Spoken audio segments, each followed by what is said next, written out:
तो आज से 1 महीने के लिए मैं फॉलो करने वाला हूँ मंक मोड। तो हम सबसे पहले समझते हैं कि मंक मोड है क्या।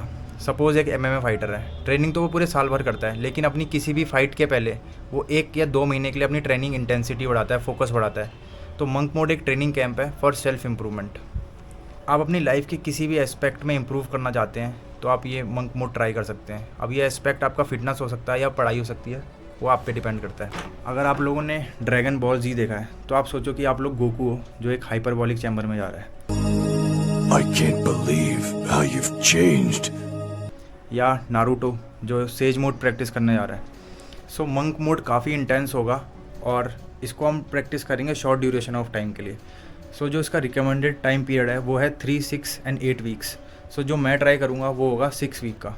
तो इस मंक मोड को मैंने अपने गोल्स के अकॉर्डिंग कस्टमाइज़ किया है। सो इसमें 2 पार्ट्स हैं, एक होगा नेगोशिएबल और एक होगा non negotiable. Non negotiable task वो हैं चाहे जो मर्जी हो जाए, ये टास्क हर दिन हर हालत में होने ही चाहिए।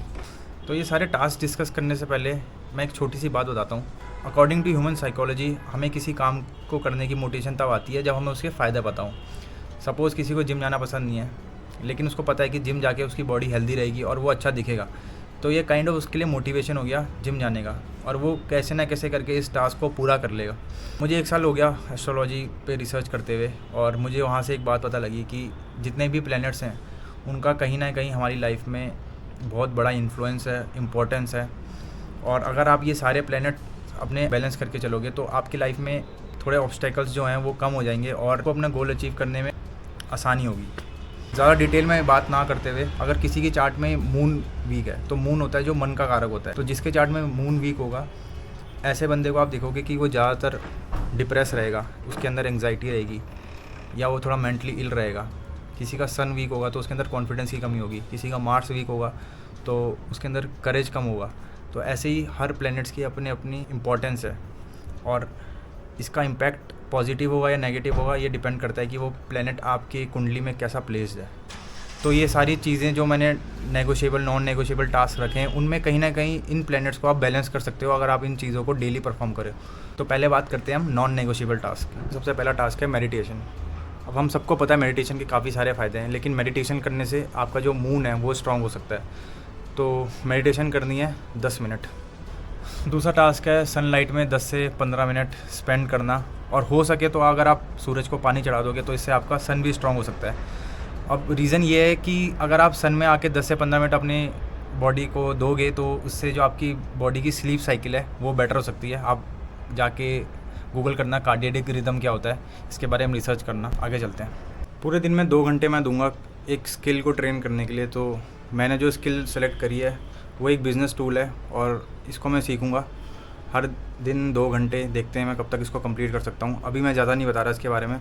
और आप कोई भी नई स्किल सीख रहे हो तो इससे आपका जो मरकरी प्लैनेट वो बैलेंस होगा। चौथा जो टास्क है उसमें आपको कुछ करना नहीं है, बाकी हर टास्क में आपको कुछ ना कुछ करना है। तो ये जो चौथा टास्क है वो है अपना स्क्रीन टाइम कम करना।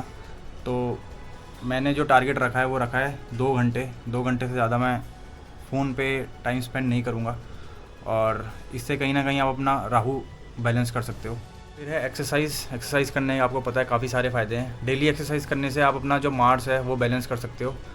तो एक्सरसाइज तो मैं डेली कर ही लूँगा, एक्सरसाइज या कोई और फिजिकल एक्टिविटी। उसके बाद आता है डाइट। तो डाइट को मैंने ज़्यादा इंपॉर्टेंस रखी है क्योंकि एक्सरसाइज करते हुए मेरे को काफ़ी ज़्यादा टाइम हो गया है, लेकिन मेरी बॉडी में अभी भी अच्छे चेंजेस नहीं हैं जैसी मैं बॉडी चाहता था अचीव करना, उसके मैं आसपास भी नहीं हूँ। उसका एक सिंपल सा रीज़न है क्योंकि मैं अपने डाइट में कंसिस्टेंट नहीं था। तो मैंने जो अपने लिए नंबर निकाला है वो है 120 ग्राम प्रोटीन। तो मुझे पूरे दिन में 120 ग्राम प्रोटीन कंप्लीट करना है, चाहे जैसा मर्जी हो, इर्रिस्पेक्टिव ऑफ कि मैं कितने कैलोरीज ले रहा हूँ पूरे दिन में। तो जो नेक्स्ट टास्क है वो है कि यूट्यूब शॉर्ट वीडियो अपलोड करना अपने यूट्यूब चैनल पे और इंस्टाग्राम चैनल पे। सो इसको करने का सिंपल सा रीज़न ये है कि इससे एक डायरेक्ट और इनडायरेक्ट प्रेशर मेरे पे क्रिएट होगा कि मुझे कैसे ना कैसे करके ये सारे टास्क कंप्लीट करने हैं और वीडियो अपलोड करनी है। और हो सकता है कि आप में से जो वीडियो देख रहा है एक आधा कोई इंस्पायर हो जाए इस जर्नी से। आगे चलते हैं। लास्ट टास्क है ये, और वीडियो अपलोड करना कंसिस्टेंटली। तो इससे आप अपना सैटर्न ठीक कर रहे हो, शनि महाराज। तो लास्ट जो टास्क है वो है बाल लंबे करना। बाल लंबे करना एक बड़ा पेशेंस का काम है, और आपको काफ़ी बार अर्जेस आती हैं कि आप अपने बाल कटवा के छोटे कर लो, लेकिन आप उस अर्ज को फाइट करके अपने बाल लंबे करते हो। तो मेरा बाल लंबे करने का सिंपल सा रीज़न है कि मेरी मम्मी ने कहा है मेरे को बाल लंबे करने के लिए। सो बाल हमने रखने हैं बिल्कुल वेल ग्रूम्ड, और ग्रूमिंग से जो है वो आपका प्लैनेट वीनस जो है वो बैलेंस होगा। सो ये सारे टास्क थे नॉन नेगोशिएबल्स, जिनको हर दिन किसी भी हाल में करना ही करना है। तो ये थे हमारे सारे नॉन नेगोशिएबल टास्क, और नेगोशिएबल टास्क में ज़्यादा कुछ है नहीं। एक तो मेरी जॉब है जो मैं डेली नहीं करूँगा, और दूसरा है जंक फूड खाना, वो मैं कभी कभी बाहर से खा सकता हूँ, इतना मैंने अपने आप को अलाउ किया हुआ है। तो ये सारे टास्क हैं, ये सारे हर दिन मैं करूँगा, और एक छोटी छोटी वीडियो डालूँगा यूट्यूब शॉर्ट्स पे। तो आप ये लोग चैनल सब्सक्राइब कर लो। और सब कुछ सही चला तो पूरी सीरीज़ के एंड में मैं एक वापस से लॉन्ग फॉर्म वीडियो बनाऊँगा और अपना एक्सपीरियंस शेयर करूँगा कि थ्रू आउट द जर्नी मैंने क्या क्या चीज़ें अचीव करी, मेरा एक्सपीरियंस क्या रहा है, क्या क्या सेटबैक्स थे। तो यही था मंक मोड के ऊपर वीडियो, और अब हम मिलते हैं 1 महीने बाद। बाय। स्वर्ग का न रखा है खौफ, करी बहुत मारा मारी, गलत कर्म करे बहुत, मैंने कर्म करे गलत कर्म करे।